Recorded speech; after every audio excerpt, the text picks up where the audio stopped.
The TSA agent's voice sliced through the terminal's hum. "Sir, I won't ask again. Open the flag case or I'll have you removed." But for a tomb guard, some oaths are unbreakable. The air in the terminal at Washington Dulles International was a stale cocktail of industrial cleaning fluid and the bitter, burnt aroma of overpriced coffee. On the massive LED screens, a cascade of flight delays scrolled in angry red letters, feeding the restless energy of the morning travelers. Suitcase wheels rumbled across the polished floors, a constant, impatient percussion beneath a cacophony of announcements and conversations. Amidst this river of chaos stood Caleb Voss, a figure of absolute stillness. His navy blue tomb guard uniform was pressed with surgical precision, its creases so sharp they seemed to cut the fluorescent light. His cap sat low, casting a deliberate shadow over the sunglasses that concealed his eyes trained to be as unreadable as the Arlington stone he guarded. In his arms, held close to his chest, he cradled a long, triangular case of polished cherry wood, its surface gleaming with a quiet, profound dignity. The case held more than just wood and varnish. It held a symbol. It held a promise. It held an American flag, the very one that had draped the casket of a fallen soldier at Arlington National Cemetery just days before. Caleb, a sentinel at the tomb of the unknown soldier, had volunteered for this. It wasn't an order, but a calling, to personally deliver the flag to the soldier's family in Colorado. A mission as sacred as his oath. The security line shuffled forward with agonizing slowness. Finally, it was his turn. He stepped up to the checkpoint, where TSA Agent Miller stood, the exhaustion of a long shift etched into the lines around her eyes. Her gaze flickered over Caleb's uniform, pausing for a fraction of a second on the ribbons pinned to his chest, before landing squarely on the wooden case. "Sir, please place all personal items, including the case, on the conveyor belt for screening," she recited, her voice a monotone, the words worn smooth from 1,000 daily repetitions. Caleb did not move. His posture, if possible, became even more rigid, as unyielding as granite. His gloved hands tightened their grip on the case. "Ma'am," he said. His voice was low and steady, yet it carried a weight that seemed to absorb the surrounding noise. "This is a ceremonial flag, and it is under my charge. I am a sentinel of the tomb of the unknown soldier. It cannot be opened or handled by anyone other than myself. I am under orders to deliver it to a family in Colorado." Agent Miller blinked, her procedural rhythm disrupted. She had dealt with oversized luggage, undeclared liquids, and irate passengers who seemed to think the rules were merely suggestions. But this was different. The man's stillness was unnerving. Behind Caleb, the line was growing restless. A man in a tailored Armani suit, his wrist adorned with a watch that cost more than a car, tapped its crystal face impatiently. "Can we get this moving? I have a board meeting in Chicago," he sighed, loud enough for everyone to hear. A young woman, clearly an aspiring influencer, subtly raised her phone, its camera lens aimed at the unfolding scene. Agent Miller's jaw tightened, her patience fraying. "Sir, I understand your position, but TSA regulations are absolute. There are no exceptions. Every item must go through the scanner. Place the case on the belt, or you'll need to step aside." Caleb's face remained an impassive mask behind his sunglasses. His silence wasn't defiance, it was a wall of reverence, built brick by brick with duty and honor. "Ma'am," he repeated, each word chosen with deliberate care. "This flag draped the casket of a soldier who gave his life for this country. It is my duty to ensure its sanctity. I swore an oath, to the tomb, to the fallen, and to their families. It does not leave my hands." The word oath landed with the force of a gavel in the sterile air. The man in the suit fell silent. The influencer lowered her phone slightly. The atmosphere had shifted. Agent Miller's frustration hardened into resolve. She crossed her arms, her stance becoming more confrontational. "Look, I don't write the rules, I just enforce them. If you don't comply, my only option is to call my supervisor, and this whole situation gets a lot more complicated for you." A low murmur rippled through the line. "What's the holdup?" someone grumbled. "Just open the damn box, soldier boy," another voice muttered from the back. Caleb stood taller, his voice cutting through the complaints like a blade, calm but utterly commanding. "This is not a box," he stated, his gaze sweeping over the annoyed faces. "It is a vessel of honor." The terminal seemed to take a collective breath. The ambient noise dimmed, as if the air itself was holding back. Just then, a second TSA agent strode over. This was Officer Hansen, a burly man with a bristling crew cut and the hardened look of a man who enjoyed confrontation. His badge glinted under the lights as he planted himself next to Miller, his presence immediately ratcheting up the tension. "What's the problem here?" Hansen demanded, his voice a low growl. He didn't look at Miller, his eyes were locked on Caleb. "What's in the case? We need to see what's inside. Now." Caleb met Hansen's aggressive stare through his sunglasses, unflinching. "Honor," he repeated, his voice as steady as a metronome. "The flag of a fallen soldier. I am delivering it to his family. It is not to be opened." Hansen's eyes narrowed, his hand moving to rest on the radio clip to his belt. "And you expect us to just take your word for it? In this airport? In this day and age?" He took a step closer, invading Caleb's personal space. He jabbed a finger towards the wooden case. "I don't care if it contains the Holy Grail. It goes through the scanner, or you don't go through at all." To punctuate his point, Hansen reached out, his intention clear, to take the case by force. But before his fingers could touch the polished wood, Caleb executed a subtle, almost imperceptible movement. He pivoted on his heel, a slight turn of his body that placed himself squarely between Hansen and the flag case. It wasn't an aggressive act, but a defensive one, a human shield of flesh and bone protecting a sacred trust. The silent, swift maneuver was more powerful than any shout. "I would advise against that, officer," Caleb said, his voice dropping even lower, now laced with cold steel. As he spoke, his mind flashed back to the promise he'd made, not in words, but in action. He remembered the weight of the flag as he and another sentinel lifted it from the casket. He remembered the silent, reverent precision of the 13 folds, each crease a tribute, each triangle a symbol of a life given in service. He was carrying more than fabric, he was carrying the final, tangible piece of a man's legacy. He was the guardian of a family's last goodbye. That trust was absolute. It was non-negotiable. Hansen scoffed, preparing to escalate further. "Is that a threat?" "It's a statement of fact," Caleb replied. The standoff was now at a breaking point, the air electric with unspoken violence. The crowd was utterly silent, all eyes fixed on the two men. Just as Officer Hansen was about to physically engage, a new voice cut through the tension. It wasn't loud, but it carried the unmistakable authority of experience. "Let the man be. He's telling the truth." All heads turned. An older man, wearing a faded olive drab cap with OIF veteran embroidered on it, stepped forward from the line. His hands had a slight tremor, not from age, but from memory. His eyes, fixed on Caleb's uniform, glistened with unshed tears. "My name is Peterson," he said, his voice raspy but resolute. "I served 2 tours in Iraq. That uniform, he's a tomb guard. A sentinel. I've seen them at Arlington. They're a different breed."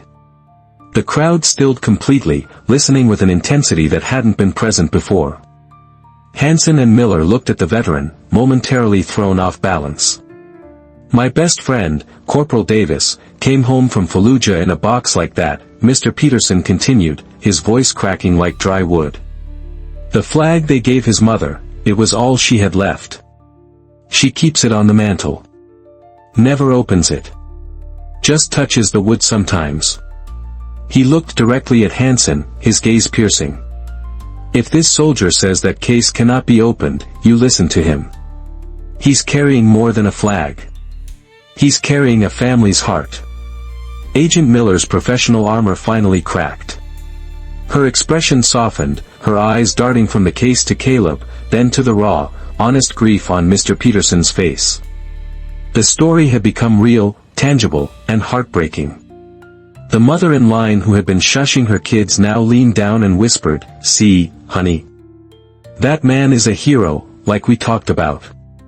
The boy nodded, his eyes wide with awe. Before the agents could respond, another voice joined the chorus. It was clear, confident, and articulate. "Excuse me," she said, stepping forward. "He's not just following tradition, he's bound by one of the most sacred oaths in the U.S. military." Dr. Anya Sharma, a woman with intelligent eyes and a backpack slung over her shoulder, addressed the agents and the surrounding crowd as if lecturing a university class. "I'm an associate professor of military history at Georgetown. The sentinels of the tomb of the unknown soldier are unique. They guard the tomb 24/7, 365 days a year, in any weather. But their duty extends beyond that post." She gestured towards Caleb. "Their code of conduct, the Sentinel's creed, is absolute. They pledge to live a life beyond reproach, on and off duty. They don't drink, they don't swear, they don't engage in any behavior that could dishonor their mission. The creed states that their charge must not be disgraced, abandoned, or desecrated. For him, letting that case be scanned by a machine, handled by anyone else, would be a desecration. It's not about defiance. It's about a covenant." The influencer who had been filming now lowered her phone completely, her cheeks flushed with a mix of shame and understanding.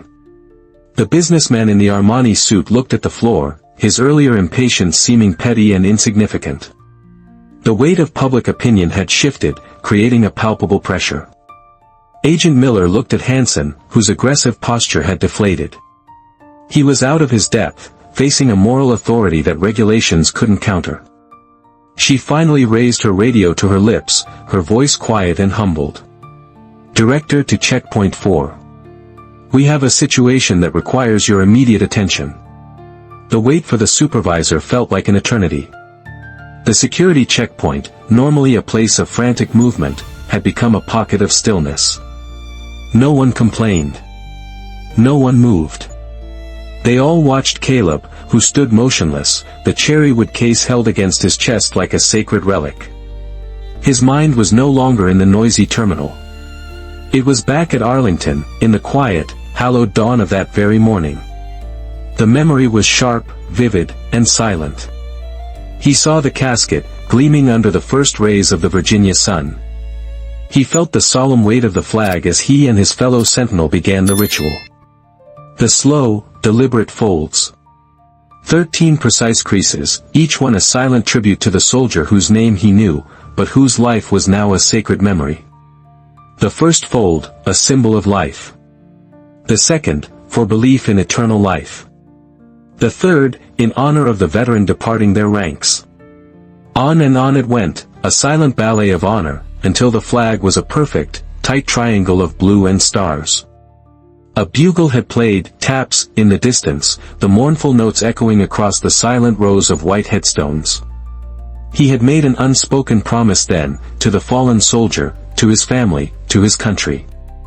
This flag would reach its home with its dignity intact. A woman with streaks of gray in her hair and a calm, no-nonsense demeanor arrived.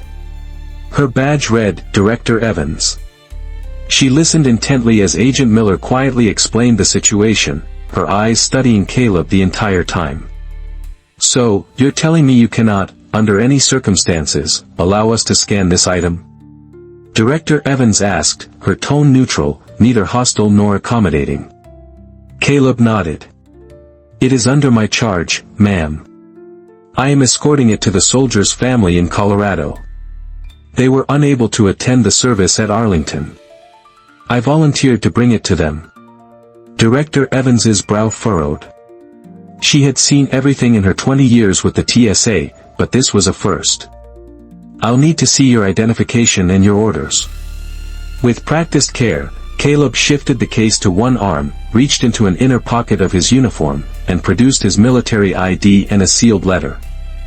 The letterhead was crisp and official, bearing the embossed seals of both the U.S. Department of Defense and Arlington National Cemetery. It detailed his name, rank, and his specific, sanctioned mission. Director Evans took the documents and read them slowly, her expression softening as her finger traced the official seals. She looked from the letter to Caleb, and then at the case. She saw not a security risk, but a solemn duty. She handed the documents back. "All right," she said, her voice now carrying a tone of respect. "We'll need to run a quick background verification. If everything checks out, the case stays with you." The 12 minutes it took felt longer than the preceding hour. The crowd waited patiently.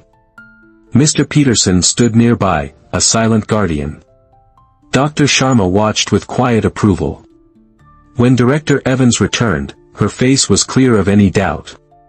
She walked directly to Caleb. "You're cleared, Sentinel. You may proceed." She then looked at Miller and Hansen.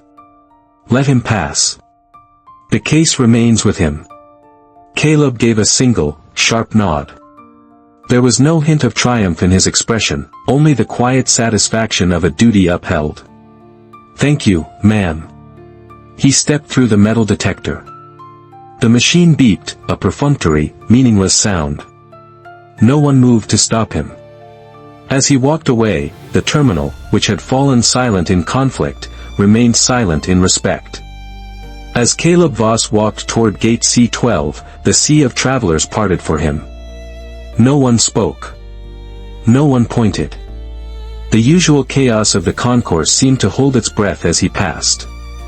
A businessman instinctively straightened his tie. A group of teenagers pulled out their earbuds. They watched him go, his steps measured and even, his posture a silent sermon on discipline and respect. At the gate, the agent, a young woman named Emily, saw him coming. She met him with gentle eyes. "Sir," she said softly. "We'd like to offer you pre-boarding. It's the very least we can do." Caleb offered a small, almost imperceptible shake of his head. His voice was quiet but firm, meant only for her. "The flag flies no higher than the people," he said. "I'll board with everyone else." Emily's eyes widened with admiration. She simply nodded, speechless for a moment. "Understood, sir. Please let us know if you need anything at all." When boarding began, the usual jostling mob was replaced by an orderly, almost reverent procession. People made way for him. They gave him space. On the plane, he took his assigned middle seat near the back, the cherry wood case held securely on his lap. The woman in the window seat, an elegant, silver-haired lady named Eleanor, turned to him with a kind, sad smile. "You're a tomb guard, aren't you, young man?" she asked, her voice a gentle whisper. "Yes, ma'am," Caleb replied. Eleanor's smile deepened, though it didn't reach her eyes. "My brother, Michael, was MIA in Vietnam. We never got a flag. We never got anything." She reached out and lightly touched the corner of the wooden case. "Thank you for what you do. It means more than you know." Caleb simply nodded, his throat tight. "It is my honor, ma'am." Across the aisle, a college student named Leo, who had been engrossed in a textbook, leaned forward. "My political science professor talks about covenants," he said, his eyes wide with genuine curiosity. "He said they're promises that are bigger than the people who make them. Is that what your oath is like? A covenant?" Caleb considered the question for a moment.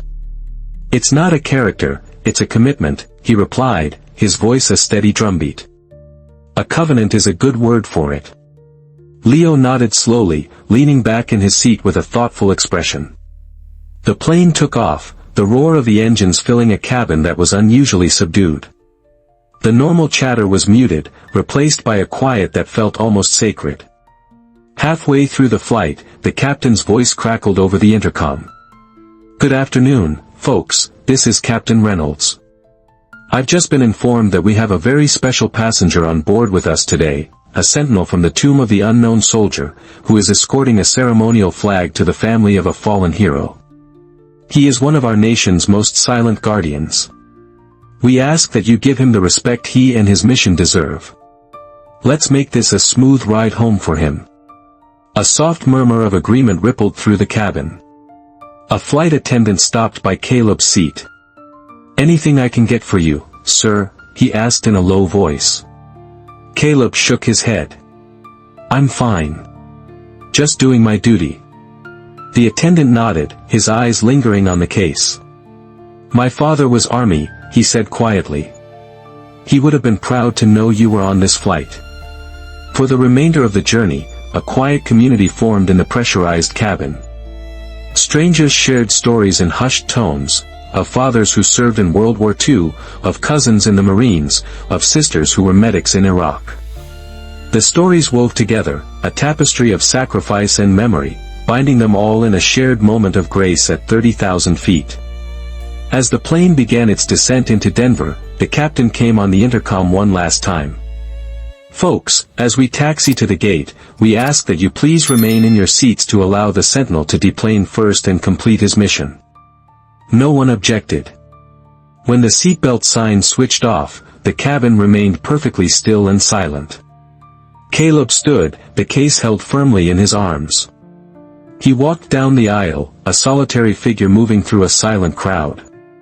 Eleanor reached out and touched his arm lightly as he passed. "God bless you," she whispered. Leo, the student, gave a small, earnest salute. At the gate, the Garcia family waited. Mateo and Isabella Garcia stood side by side, their faces etched with a grief so profound it seemed to create its own gravity. Mateo clutched a worn, faded baseball in his hand, his knuckles white. Isabella wore her son's dog tags around her neck, her hands clasped tightly in front of her. Caleb approached, his movements precise, ceremonial. He stopped a few feet from them, executed a flawless military salute, and then slowly lowered to one knee, holding the flag case out before him. "Mr. and Mrs. Garcia," he said, his voice soft but clear enough to cut through the airport's hum. "On behalf of a grateful nation and the Brotherhood of Arms, for your son, Corporal Mateo Garcia Jr." The soldier's name hung in the air, making the sacrifice specific, personal, and devastatingly real. Mateo reached for the case, his hands trembling so violently he could barely hold it. He took it as if it were made of spun glass. Isabella placed one hand on the case, and her other on Caleb's uniformed shoulder. Her voice was a choked whisper. He was never alone, was he? For the first time, Caleb removed his sunglasses. He met her tear-filled eyes with his own, which were clear, steady, and filled with a deep, shared sorrow. "Sentinels never stand alone, ma'am," he said, his voice thick with emotion. He was with his brothers. Isabella's body shuddered with a sob she could no longer contain. "Thank you," she whispered. "Thank you for bringing our boy home." Caleb stood, gave a single, final nod, and stepped back. There was no speech, no grand ceremony. There was only the profound, dignified silence of a mission completed. As he turned to leave, the crowd that had gathered at the gate parted, creating a path for him. No one clapped. No one recorded. They simply watched, their silence a more powerful tribute than any applause. In the distance, an airport ground crew member had stopped his baggage cart and stood with his hand over his heart. Caleb Voss walked on, his duty fulfilled. The flag had reached its final post. He didn't look back. He didn't need to. He had carried a hero home. This story reminds us of the quiet sacrifices made every day. If you were moved, let us know where you're watching from in the comments. We ask that you please comment with respect for the families of the fallen. Share this to honor their memory, and subscribe for more stories that matter.